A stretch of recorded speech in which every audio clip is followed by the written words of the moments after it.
Guys Activa రిలేటర్లో white colour, grey colour, black colour, light blue colour కానీ, dark blue colour కానీ, white colour కానీ ఉన్నాయి. అన్ని 22, 23 మోడల్స్ ఉన్నాయి. సెకండ్ హ్యాండ్లో బండి కొనాలి అంటే మీకు చెప్తాను చూడండి. హైదరాబాద్లో 30 షాప్ల వీడియోస్ చేస్తానండి. మీకు best place, one of the best place అంటే Adarsh Motors ESI branch. So ఇది 2020 మోడల్, 21,000 కిలోమీటర్ తిరిగింది. 73,000 చెప్తున్నారు. మన వీడియో చూపిస్తే 7,000 వరకు తగ్గుతుందండి. సో 2020 మోడల్ 73,000 చెప్తున్నారు. 73,000 వాళ్ళు చెప్తున్నారు. దీనికి కూడా 7,000 వరకు తగ్గుతుందండి. 6G కావాలంటే 6G 22 మోడల్ 85,000 చెప్తున్నారు. దీనికి కూడా 7,000 తగ్గుతుంది.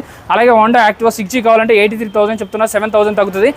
78,000 చెప్తున్నారు. దీనికి 7,000 తగ్గుతుంది. 70,000లో వస్తుందండి. సో మీకు అలాగే బర్క్మ్యాన్ కావాలంటే బర్క్మ్యాన్లో ఇలా 2 వెరైటీస్ ఉన్నాయి. వైట్ కలర్ కావాలంటే వైట్ కలర్ ఉంది. సో బర్క్మ్యాన్ వచ్చేసి 93,000 చెప్తున్నారు. 23 మోడల్. ఇంకొకటి వచ్చి 93. రెండిట్లలో ఏదైనా తీసుకోవచ్చు. 93,000 చెప్తున్నారు. సో రెండు ఏది ఫిక్స్ కాదు. మీరు వచ్చి మాట్లాడితే 7,000-8,000 తగ్గుతుంది. సో అలాగే యాక్సిస్లో 125cc 65,000 చెప్తున్నారు. దానికి కూడా 5,000 వరకు తగ్గుతుందండి. సో యాక్సిస్ ఇంకొకటి ఉంది, 55,000లో కూడా ఉంది. అది కూడా ఫిక్స్ కాదు, ఇంకా తగ్గుతుందండి. ఆదర్శ్ మోటార్స్ ఈఎస్ఐ బ్రాంచ్ అండి. వీడియోల నెంబర్ కాల్ కానీ మెసేజ్ కానీ చేయండి. జై హింద్.